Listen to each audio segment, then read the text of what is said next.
लगातार आम आदमी पार्टी हरियाणा प्रदेश में घर घर जाकर लोगों से मिल रही है और अपनी पार्टी का वर्चस्व बढ़ाने का प्रयास कर रही है।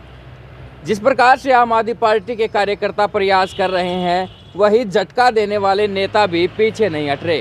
हाल ही में आम आदमी पार्टी को अशोक तंवर ने झटका दिया है और वे बीजेपी में शामिल होने जा रहे हैं। इसको लेकर सबसे पहले हम आम आदमी पार्टी के पूर्व जिला अध्यक्ष दलजीत तालू से बातचीत करते हैं। दलजीत जी, क्या कहेंगे जिस प्रकार से आम आदमी पार्टी को ये झटका दिया है?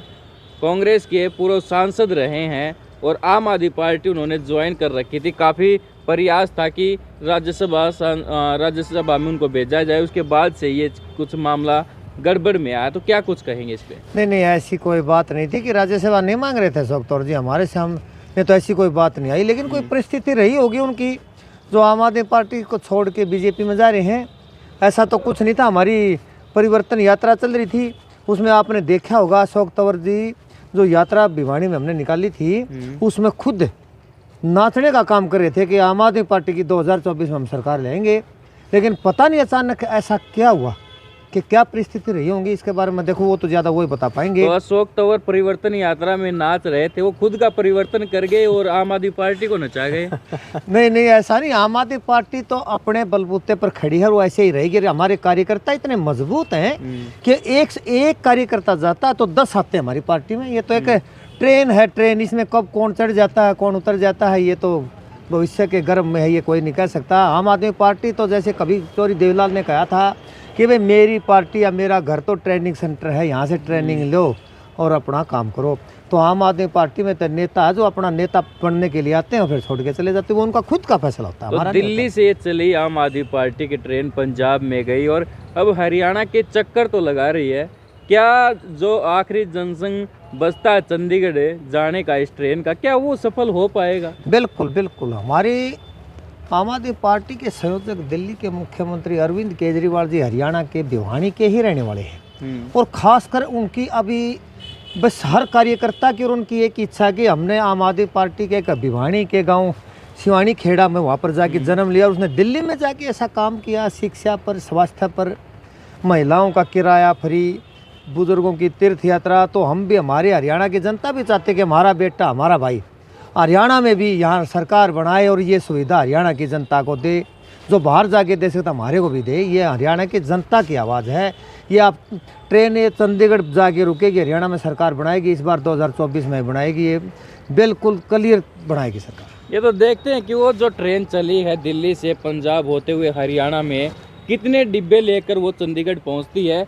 जो पूरी बहुमत के साथ वो ट्रेन जाती है या फिर कुछ ही डब्बे उसमें बचते हैं? एक बात एक और है, 50 डब्बे लेके जाएगी, 50 डब्बे लेकर जाएगी। देखते हैं कि आगे क्या होता है। लेकिन बात करें कि आपने कहा कि भिवानी का बेटा है, इसी बात को लेकर बीजेपी के जो नेता वो कटाक्ष करते हैं कि जब वोट की बारी आती है तो भिवानी में आकर कहते हैं कि मैं भिवानी का बेटा हूँ, लेकिन जब SYL के पानी की बात आती है तो यहाँ पर जो लोग हैं उनका बिल्कुल भी चिंता नहीं केजरीवाल को, ना हरियाणा के लोगों को, ना दक्षिण हरियाणा के लोगों को। नहीं, ये तो राजनीतिक पार्टियों का काम होता है। कभी भी अरविंद केजरीवाल ये नहीं कहते कि मैं हरियाणा के हक का पानी नहीं देंगे, हरियाणा का हक का पानी वो मिलेगा। लेकिन एक बार अरविंद जी ने बोला भी था कि अगर पानी का समझौता करना है ना तो प्रधानमंत्री मुझे चाय पर बुला लिए, मैं बैठ के उसका समझौता करवा दूंगा। अगर उससे नहीं होता तो चलो, ये आपसी होती हैं उनकी बातें, कटाक्ष भी होते हैं। फिर क्या उन चीज़ों का क्या फ़ायदा जब हरियाणा के मुख्यमंत्री और पंजाब के मुख्यमंत्री एक साथ बैठकर मीटिंग करते हैं और वो फिर बेनतीजा रहती है? इस टाइम पर जो बैठक मनोहर लाल जी ने बुलाई, ये खाली राजनीतिक स्टंट था। अभी इसका कोई वो नहीं था, न पहले कोई प्लान थी भाई कोई हरियाणा और पंजाब के दोनों मुख्यमंत्री बैठेंगे। वो एक इन्होंने अपना ढकोसला तैयार करना था, उसके लिए मीटिंग बुलाई थी। ऐसा कुछ नहीं था। मीटिंग होगी बिल्कुल प्री प्लान से होगी। सभी दिल्ली में बैठेंगे, सेंट्रल गवर्नमेंट के मंत्री है, प्रधानमंत्री जी हैं, वहाँ बैठो और जो हमारे हरियाणा का हक्का पानी अरविंद जी देने के लिए तैयार हैं। दलजीत जी से बातचीत की, अब राजा चांगिया से बातचीत कर लेते हैं। राजा जी, सबसे पहला सवाल ये है कि हाल ही में जो राम मंदिर का मुद्दा चला हुआ है, तो आम आदमी पार्टी के जो कार्यकर्ता नेता उनको भी निमंत्रण आया है या नहीं आया है? देखिए, राम प्रभु तो सबके हैं वैसे, ठीक है। निमंत्रण की अगर हम बात करें, निमंत्रण तो हमें अभी किसी तरफ से, किसी पार्टी की तरफ से नहीं दिया गया है। अच्छा जी। अच्छा, इसके साथ फिर जो आप बात करें, जो जो 4 धर्म गुरु हैं या फिर कांग्रेस है या फिर जो दूसरी पार्टियां, उन्होंने मना कर दिया जाने से, उसको कैसे देखते हैं? देखिए, सब पार्टियों की अपनी अपनी विचारधारा है, हमारी भी अपनी विचारधारा है। मैं तो कह रहा हूँ, श्री राम प्रभु सबके हैं, सिर्फ बीजेपी के नहीं है, और हमें किसी निमंत्रण की जरूरत भी नहीं है। हम जाना, हमारे कार्यकर्ता जाना चाहें तो वहाँ जा भी सकते हैं, ना ही हमारी किसी तरफ से मनाही है। हम तो ये कहते हैं कि राजनीति मत करो राम के नाम पर, श्री राम प्रभु सभी के हैं। जो आज ये नहीं है कि बीजेपी के, श्री राम प्रभु पहले भी सभी के थे और अब भी सभी के। हाँ, बात करें अब आम आदमी पार्टी के हरियाणा में, तो पहले परिवर्तन यात्रा थी। हाल ही में क्या मुद्दा आम आदमी पार्टी ने छेड़ा हुआ है जिसको लेकर आज भी एक प्रेस कॉन्फ्रेंस की गई है? हाँ, ये एक इम्पोर्टेंट बात मैं आपको बताना चाहता हूँ अमन जी। अभी हाल ही में 2 दिन पहले हमारे जो स्वास्थ्य मंत्री हैं अनिल विज जी, उनके गृह क्षेत्र में एक बड़े दुर्भाग्य की बात हमारे प्रदेश के लिए, एक महिला को रेहड़ी पे अपने बच्चे को जन्म देना पड़ता है। उसके पति के द्वारा बार बार सुविधा मांगने पर भी उनको सुविधा नहीं मिली। तो बड़ा मतलब, अगर दूसरे डिस्ट्रिक्टों का क्या हाल होगा अगर स्वास्थ्य मंत्री के गृह जिले का ये हाल है, तो स्वास्थ्य मंत्री वो हैं भी या सिर्फ ट्विटर मंत्री हैं? उनसे ट्विटर पे कितनी बात करवा लो आप, लेकिन जब स्वास्थ्य को लेकर कोई बात आती है तो उनकी चुप्पी हो जाती है। क्या उनका कोई बयान आया इस बात को लेकर? 2 दिन हो गए इस बात को लेके है। एक तरफ पंजाब सरकार है जिसने 400% स्वास्थ्य का बजट बढ़ाया है अपना, है, और हरियाणा में देख लो आप क्या दुर्भाग्य हो रहा है। एक बात और बताना चाहता हूँ आपके चैनल के माध्यम से, जब बीजेपी का चुनावी घोषणा पत्र आया था, इन्होंने घोषणा की थी कि हम 500 जन औषधि केंद्र खोलेंगे। सिर्फ 93 जन औषधि केंद्र खोले, जो कि 50 इसमें बंद हो चुके हैं। तो ये इनकी स्वास्थ्य सेवाओं का हाल है। तो चाहे हरियाणा में स्वास्थ्य सेवा, चाहे छोटे अस्पताल हो, CHC हो, PHC हो, और या फिर सिविल हॉस्पिटल हो, हालात वही हैं जी जो पहले थे।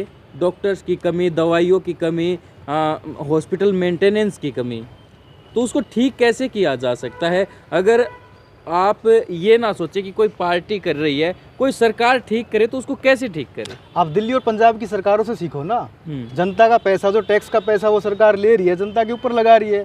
दिल्ली में जो शिक्षा और स्वास्थ्य के ऊपर जो क्रांति आई है, पूरा विश्व में उसका डंका बज रहा है। ये क्यों नहीं उसकी कॉपी करते? ये सिर्फ उनको जेल में डालेंगे, उनके ऊपर कटाक्ष करेंगे, उनकी कॉपी की होती है। उसके दिल्ली मॉडल को अपनाया होता तो आज उस महिला को अपने बच्चे को रेडी पे जन्म नहीं देना पड़ता। उनसे सीखने की ज़रूरत है।